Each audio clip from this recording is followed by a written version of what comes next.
All right, so we're still kind of reviewing, going back to chapter 5 and looking at the way that these exponential functions work. And we're looking at them in the form of geometric sequences. And the assignment that you guys have today is, and it's actually going to last, let me double check my plan book real quick.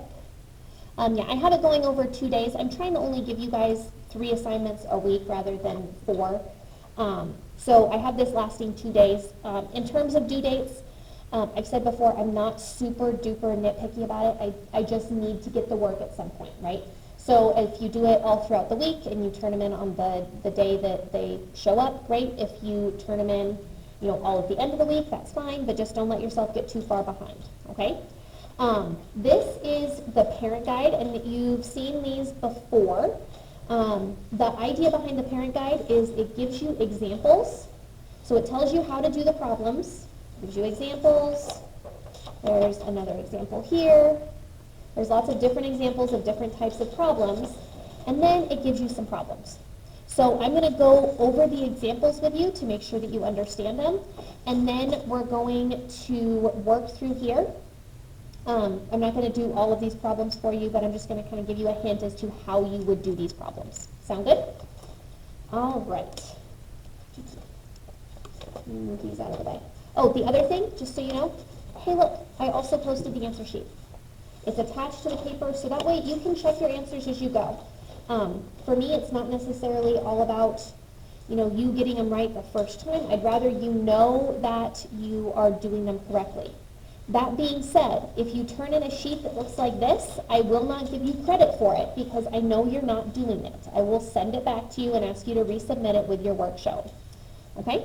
So let's get on starting with percent multipliers. Okay, so when we look at percent multipliers, like let's say that I have an increase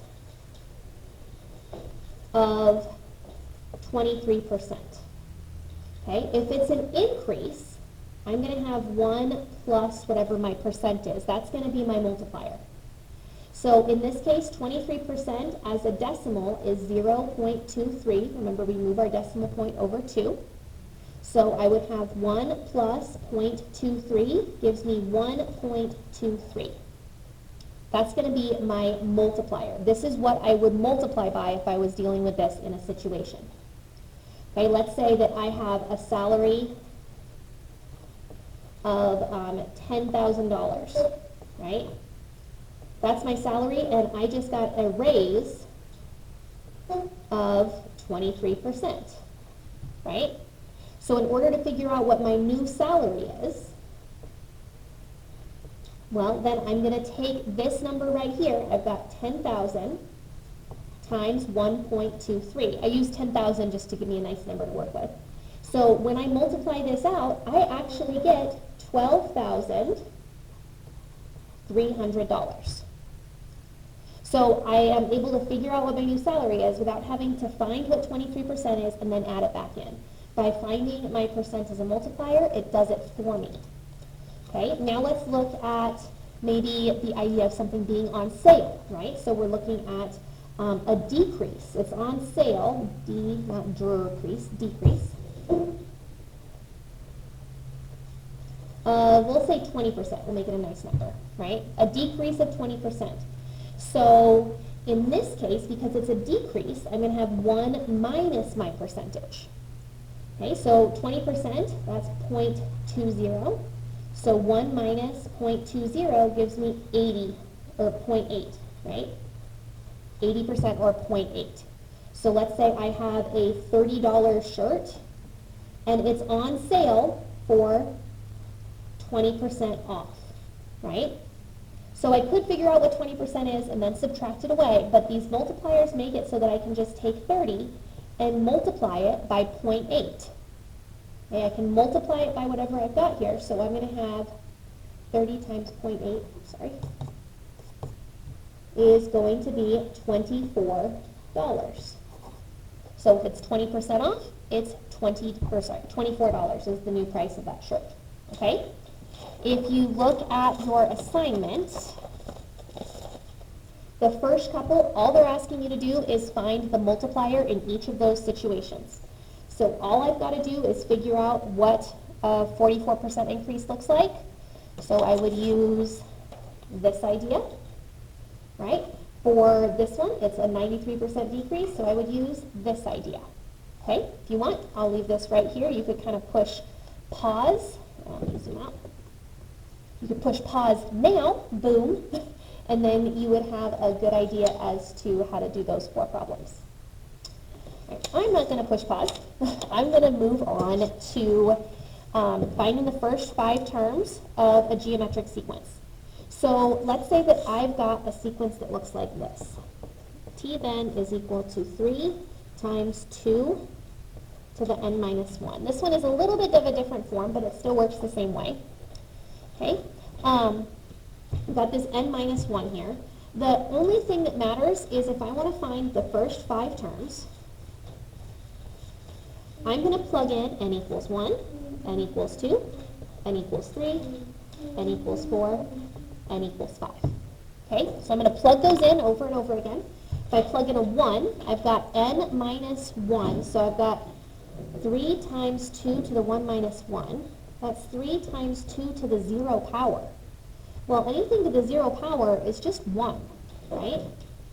So I've got 3 times 1, 3 times 1, which just equals 3 for my first term. If I plug in a 2, I've got 3 times 2 to the 2 minus 1. Well, now that's going to be 3 times 2 to the 1 power. So I'm going to multiply it by a 2 to get 6. The next one, I'll do it right up here because I'm kind of running out of room a little. I didn't really plan this out super well, sorry. I'm going to plug in a 3, so 3 minus 1, that's 3 times 2 squared, so that's 3 times 4.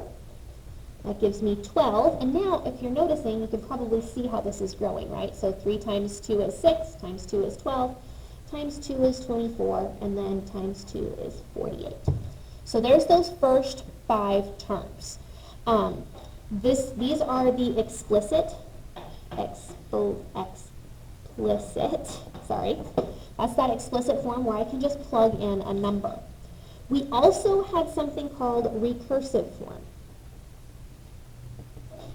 And those ones, they looked a little bit like this. They would tell us, let's say t of 1 is equal to 4, right? And then they tell us how to get to the next one. T of n plus 1 is equal to t of n times 1/2. Okay, so my first term is 4. I don't even have to do anything there, right? But now to get to my next one, I have to take my previous term and I have to multiply it by 1/2. Remember this right here, it's kind of my rule. It tells me what to do each time. So I have to take it times 1/2 to get to my next one. So 4 times 1/2 is going to be 2. And then I have to take my 2, plug it in, multiply by 1/2, so times 1/2. That's going to get me 1. 2 times 1/2 is 1. Times 1/2 is 1/2. Times 1/2 is going to be 1/4, because remember 1/2 times 1/2, you multiply straight across, it equals 1/4. So you're going to be given both of those different forms. You just have to plug them in and see what happens. Okay, if you look, this is for numbers 5 through 12. Right here, this one's explicit. You have to plug in the numbers 1 through 5. Here, you're given your first term, you have to do something to it. First term, do something. First term, do something. Okay, so that way you can work your way through. Go ahead and push pause, and you can use those examples. All right, so the next ones that we're going to look at, let me move my papers out of the way, are, can you find the common ratio? Or if you are given kind of a situation, I'm going to actually do one of your practice problems for you. Let's say that you know that t of 14 is equal to 232, and your common ratio is your multiplier. It's the same thing. Oh, thank you. Here, I'll put it on the video. My daughter drew a really cool picture. See, here it just looks like it's an egg, but then you open it up, and look, it's a little chick inside of the egg. So, happy Easter. There we go. Okay. Hey, give us that. Okay. So if they tell us that our common ratio, right, our common ratio is the same thing as a multiplier. And I know that my 14th term is 232. It's like I'm a detective here. I know that my 14th term is 232. I know that I'm multiplying by 2 each time to get to the next one, right? So if I wanted to work backwards, I would divide this by 2. 232 divided by 2 is 116. Would be 116. If I want to work forward, I would multiply the whole thing by 2. So I would have 464, right? I could multiply it by 4 or by 2 again. And I would have 528, right? And I could keep going. So they want to know, for this one, they want to know what is the 15th term in the sequence. Well, it's going to be that one. You might be given the 16th and have to work backwards. You might be given the 14th and have to work forwards. But either way, you could figure those out. And that's for numbers 13 through 16. The next piece is, can you write an explicit and recursive equation for sequences? So I'm going to start off with a sequence that they've got for an example. Okay, so for this one, if I want to write my equation for my sequence, remember I've got like t of n is equal to a times b to the n. Remember, a is that 0th term, and b is going to be my multiplier. Right? So I have to find my multiplier, and this one is a really good example. Yes, can you do it yourself? Yes. Remember to push the doorknob all the way down, and you're going to have to turn on the light in there, okay? Okay. In order to get that, sorry, I was looking at my multiplier. It's always going to be a multiplier. I'm going from here to here, so I have to multiply to get my way down. Now for this one, it actually doesn't look like we're multiplying, right? It looks like we're dividing by 3. So we want to really, it looks like we're dividing by 3, but we want to think about it in terms of multiplying. So if I've got something that's getting smaller, it's like I'm multiplying it by a fraction. The best way to get your multiplier is to take this term and then divide it by the previous one. Right? 27 divided by 81, it actually gives me my multiplier of 1/3. That's the easiest way to find it, especially if it ends up being a fraction. Now my 0th term would be working backwards. Well, if I'm doing division to go this way, I would multiply it by 3 to go this way, so I would have 243. So my explicit equation is going to be 243 times 1/3 to the n power. Remembering, anytime I've got a fraction, I want to have those parentheses around it. Okay? Now, the recursive equation, remember recursive, I start off with my first term. So t of 1 is equal to 81. I don't even have to do a lot of work. It's already there. Right? T of 1 is 81. And then I have to figure out how to get t of n plus 1. I take the previous term, and in this case, I multiply it by 1/3. That's all I have to do. Okay? Remember this one, I've got my first term, and then I've got my rule. For this one, I find my 0th term and my multiplier. Okay? I'll be right back. Hold on. Sorry.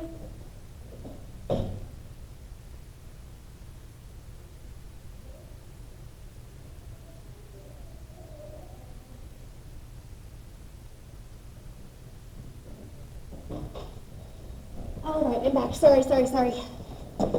I'll try to cut that out if I possibly can. So, 14. All right.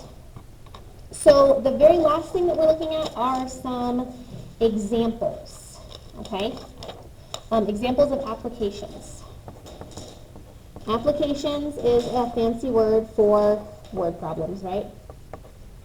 Which I know you guys love so much, right? We all love word problems, yeah? No? Yeah?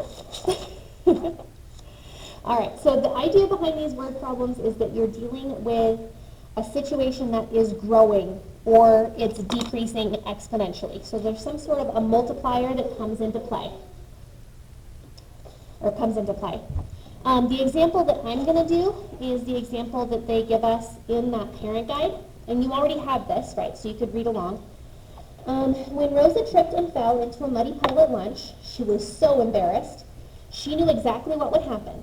Within 10 minutes, the 2 girls who saw her fall would tell 4 people what they'd seen.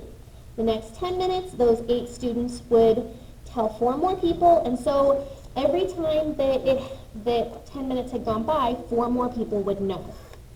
So she started off with 2 people knowing, right?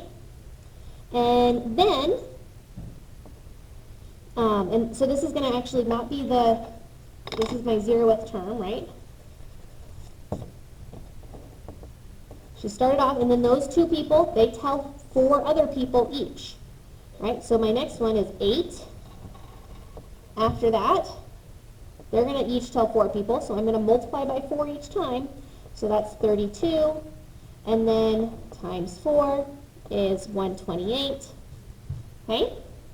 And then so on and so forth. So if I wanted to know how many people are going to know after 1 hour, right?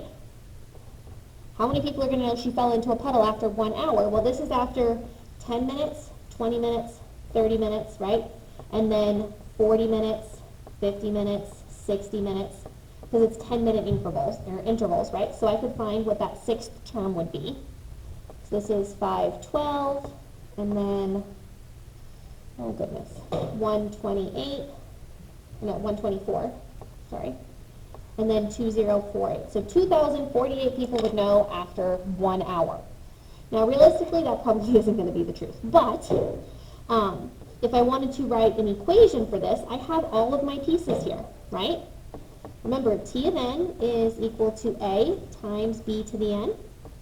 So I would have 2 times 4 to the n power. Right? If I wanted to, I could graph this real quick, right? I'm just going to need that L-shaped graph. I'm going to have these be 10, 15, 20, 25. That way I can hopefully, well, actually I'm not even going to get my second one on here. But my first one is 8, and then my second one is way up here, right? And then my next one's way off my chart, right? So it is that exponential shape. They've got a better graph. They counted by 100ths. But with this exponential shape, we can see it curves up as we go, okay? So if you look, you've got one example here. So here, they even give you your multiplier already, okay? And so then they give you a height in there, and then they want to know what's the average male height so many years later. So you're going to have to figure out n is equal to what, and then plug it into your equation, okay? So good luck. As always, let me know if you are having any problems, and I miss you guys.